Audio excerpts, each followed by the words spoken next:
If money and scarcity wasn't an issue, these are the Speedies that I would have loved to add to my collection.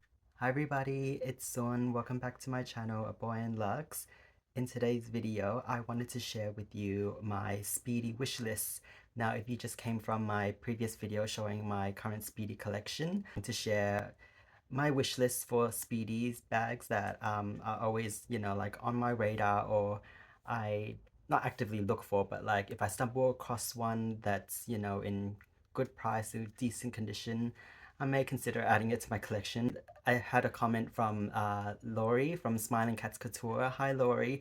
She did like wanted to see what my Speedy wish list was gonna be. I'm gonna go from, I would say, the most like desirable ones that I would want to add to my collection to like the least that I would. So we'll start with number one.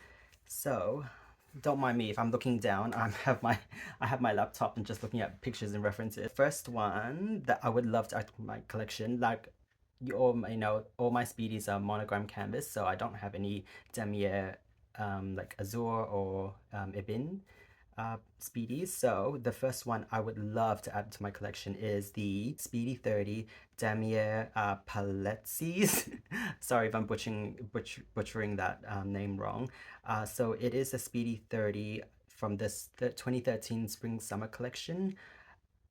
So this one is in the navy sequence. So it is quite a stunner. And it's basically a damier ebin Speedy with these where the checkerboard is, like it has like the navy blue sequence. Now this does come in the black color as well, but personally I would love the blue because blue is my favorite color, and I feel like this is just going to be like the perfect like damier ebin Speedy to ever exist, and it is quite the I think it's quite scarce and rare. Like I've never really seen it on like resale sites that much. I mean, there are listed on like eBay and Vestiaire for like a bit of a heftier, price point. Like I would say around like I saw one on eBay for like 4,000 500 is to 5,000. I think it's around that market price range for this one. So but yeah, this one is not a bandolier. Since it's from the 2013 like year, it was just the normal like hand carry Speedy, which I actually don't mind, and such a stunning bag, it would just like complement complement my Eclipse bag that I already have. But yeah, that's like a number one priority, like always on the hunt for that one. The next bag, Speedy 35 in the watercolor aquarelle.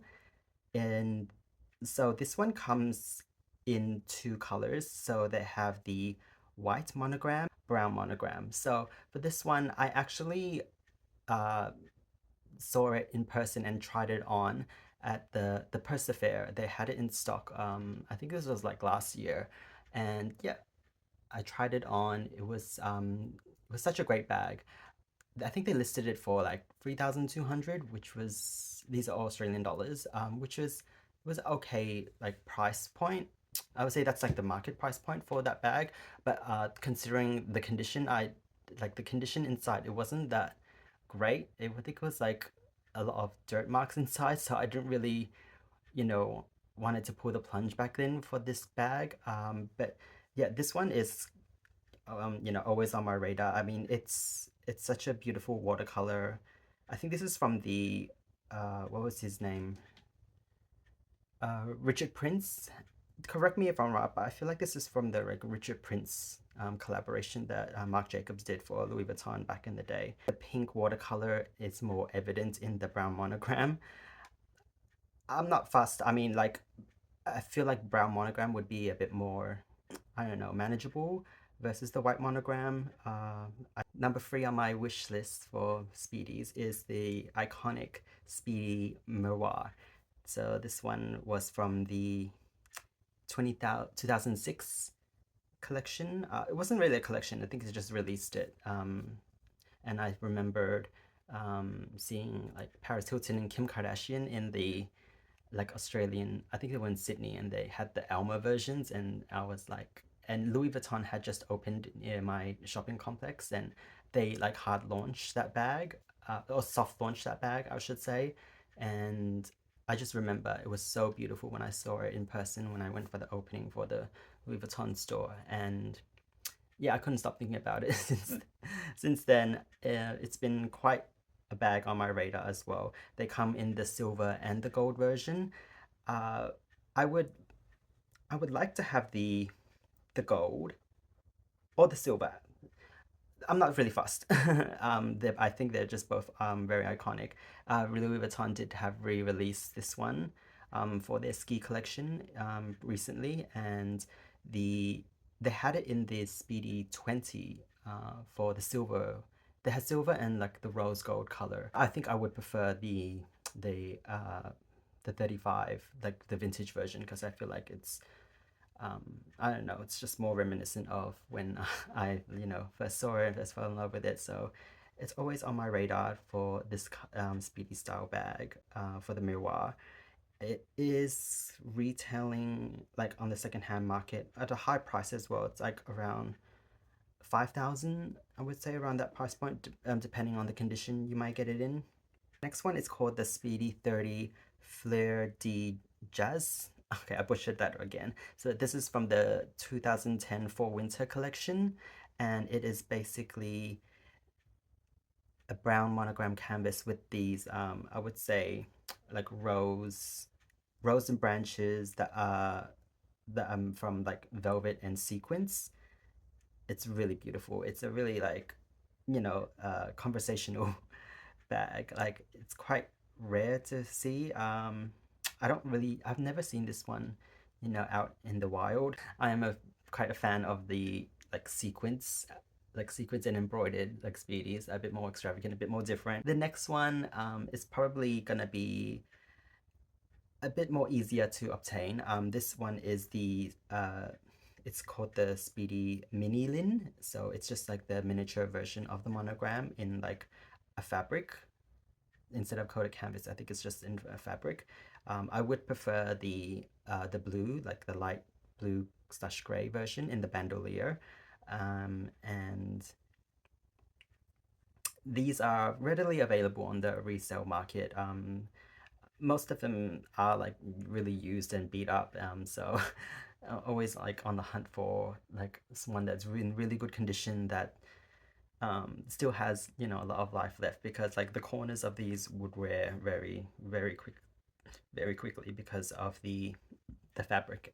uh, the fabric, like, I think it's a bit more thinner than just regular monogram canvas, so I don't think it wears well. But if there was one that is like a really good price, like maybe under 1,000, and really good condition, like I was like, why not?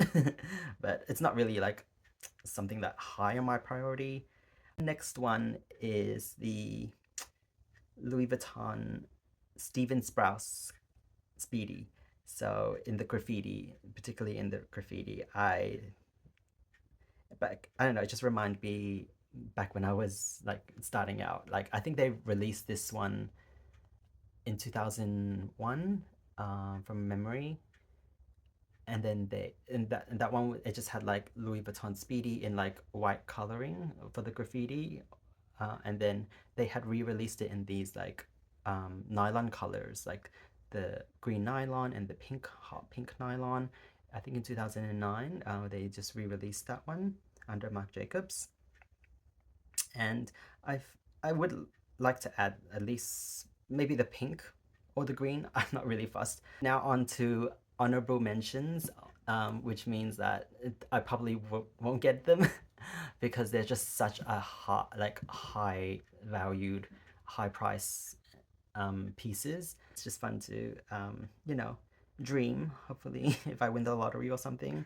The first one is the Speedy Monogram Flage, and this one is the collaboration with Takashi Murakami. It's the green like camo Speedy with cool girls. It's a cool girl vibe bag. This one, they do retail for quite a hefty price. It's over 10K. Like I can see it, on just basically on Google, like around 12K, 12 to 14k. Next one is the Speedy P9 bandolier in the size 20, and this one is in particular the pearl, the monogram pearl. So all the monogram is pearl encrusted, which is so beautiful, so like intricate. This one, it comes with like a little pouch as well. I would prefer this one in the blue color, obviously. And the vachetta, I feel like it's pre-treated vachetta, so like you wouldn't get like water stains if you like accidentally had in contact with water. And I feel like this is just such a stunning bag. The price is not stunning. It's 36,000 Australian dollars, and but yeah, it's something that I would love to see in person. Like if somebody was carrying it, or like they re-released it, and maybe I can go in store and just have a little peek and try on. But yeah, this is something that I feel like it's such a unique bag, and that was the only Speedy that wasn't vintage. Like most of my other Speedies that are on my wish list are vintage. Those are my Speedies that are on my wish list that I'm, you know, like hopefully one day I could acquire them, but if not, it's nice to have something to like, you know, aspire to hopefully get one day. I would love to know what Speedies do you have on your current wish list, and that you're always, you know, on the hunt for from the resale market. Yeah, I would love to know. Thank you for watching this video, and I hopefully see you in the next one. Bye!